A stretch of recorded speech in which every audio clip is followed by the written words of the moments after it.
Welcome to DormalTalk. Today's episode is Tales of Horror Better Than Most Scary Movies You've Watched. Seeing Red, the first day of school, by Zenri Howe. Everyone loves the first day of school, right? New year, new classes, new friends. It's a day full of potential and hope before all the dreary depressions of reality show up to ruin all of the fun. I like the first day of school for a different reason, though. You see, I have a sort of power. When I look at people, I can sense a sort of aura around them, a colored outline based on how long that person has to live.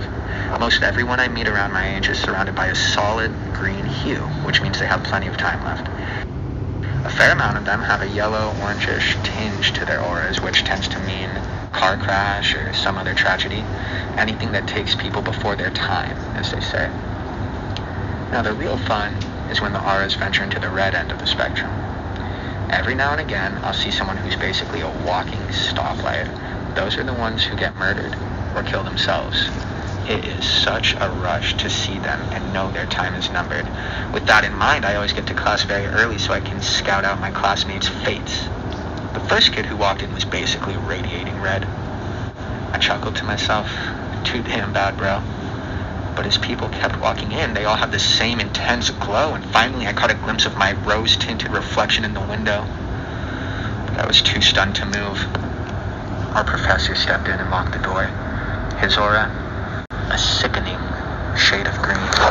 Bro, I thought it was going to be a school shooter. Well, I feel like that is still what it is, technically. I don't know. It's the teacher, bro. Well, the teacher has something to... I mean, the teacher's the killer. Definitely, but I thought, maybe a kid going crazy, But yeah, no, this sounds more like... This doesn't sound like a shooting. This sounds way more sadistic than a shooting. Really? I mean, it sounds more sadistic than a random shooting. I mean, the horror of it, upon other things, is that the professor is someone the kids are supposed to trust. Someone parents trust their young adult children with is the one that's doing this.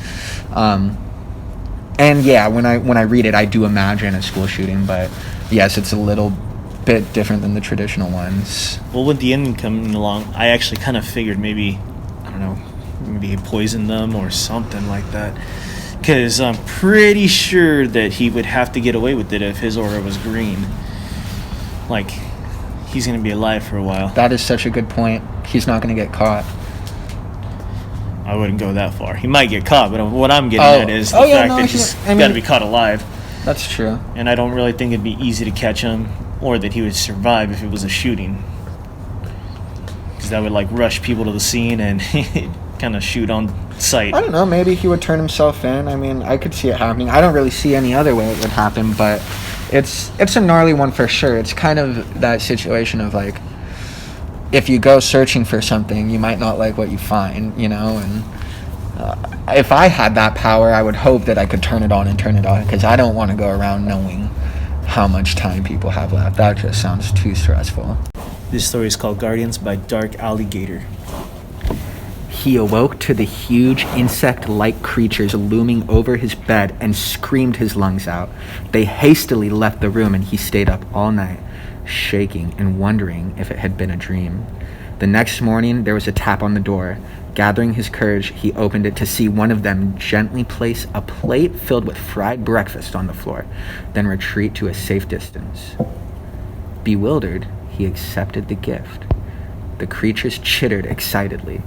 This happened every day for weeks. At first he was worried they were fattening up, but after a particularly greasy breakfast left him clutching his chest from heartburn, they were replaced with fresh fruit. As well as cooking, they poured hot steamy baths for him, and he even tucked him in when he went to bed. It was bizarre. One night he awoke to gunshots and screaming. He raced downstairs to find a decapitated burglar being devoured by the insects. He was sickened, but disposed of the remains as best as he could. He knew they had just been protecting him. One morning, the creatures wouldn't let him leave his room. He lay down, confused but trusting as they ushered him back to bed. Whatever their motives, they weren't going to hurt him. Hours later, a burning pain spread through his body. It felt like his stomach was filled with razor wire. The insects chittered as he spasmed and moaned. It was only when he felt a terrible squirming feeling beneath his skin that he realized the insects hadn't been protecting him, They'd been protecting their young. So that one also kind of caught me off guard because I was actually thinking He's the that. host. Yeah, pretty The much. larvae. I actually thought he was the food, which I guess technically he still was, but for the babies. Yeah. I thought they were like kind of. I don't know. I was thinking they're going a farming humans route kind of deal. Well, they imposed that idea when they says at first he was worried they were fattening up, and they were trying to fatten him up, and then when they switch giving out him the fruit. greasy breakfast with the fruit, he's like, I guess they're not trying to fatten me up and eat me. Yeah. They're just trying to keep them healthy. Healthy Exactly. toast for the babies. Oh yeah, that's a Like classic a tarantula moth. egg layer story right there. That or the Mothman. Tarantula wasp. What's a tarantula wasp? What is a tarantula wasp? Yeah, I've never heard of that. It's Oh, the it's a tarantula large black killer. wasp about this big with red wings. And what it does is it crawls down into the tarantula's hole and plants its egg inside the The tarantula. spider. The stinger paralyzes Yeah, the tarantula, something, and then the babies eat the tarantula. Yeah. So they're actually Crazy. very vulnerable. Local tarantulas. That's insane. Yeah, you'll see them. They show up at a certain time of year. Well, no, I see tarantulas often. I've seen them even like at camps and The stuff that I've worked. wasps. But I the mean, the wasps, like crazy. They're quite large, like at least that big. Nice. With Scarlet Wings. This New Old House by Bat Outta Hell 821. We bought an old house, my boyfriend and I. He's in charge of the new construction, converting the kitchen into the master bedroom, for instance, while I'm on wallpaper removal duty. The previous owner papered every wall and ceiling. Removing it is brutal but oddly satisfying. The best feeling is getting a long peel, similar to your skin when you're peeling from a sunburn. I don't know about you, but I kind of make a game of peeling, on the hunt for the longest piece before it rips. Under a corner section of paper in every room is a person's name and a date. Curiosity got the best of me one night when I Googled one of the names and discovered the person was actually a missing person. The missing date matching the date under the wallpaper. The next day, I made a list of all the names and dates. Sure enough, each name was for a missing person with dates to match. We notified the police, who naturally sent out the crime scene team. I overheard one text say, "Yep, it's human." Human? What's human? Ma'am, where's the material you removed from the walls already? This isn't wallpaper you're removing. The heck did we just read, bro? That was a dirty one. That one was a little bit naughty. Dude, the funnier thing is, I don't know about anyone else, but when we read this, when I saw it, yup, it's human, for some millisecond, I was thinking some kind of aliens for a moment. Sure, yeah. I thought maybe it was going to take that course, not that the wallpaper was actually people.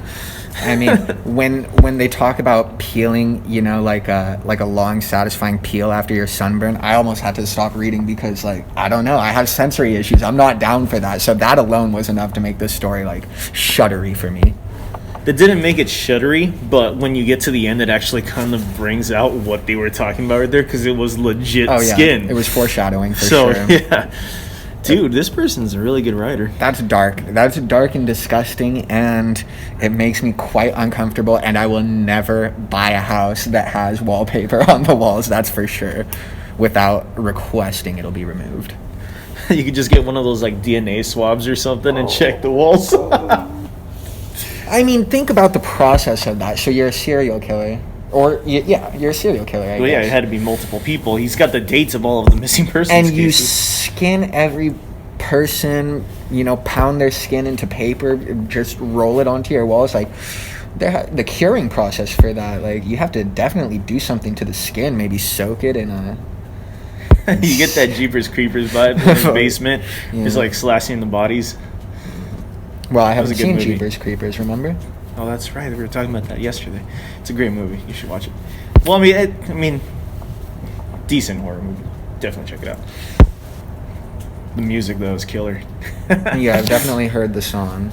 The song is a hitter. Nice.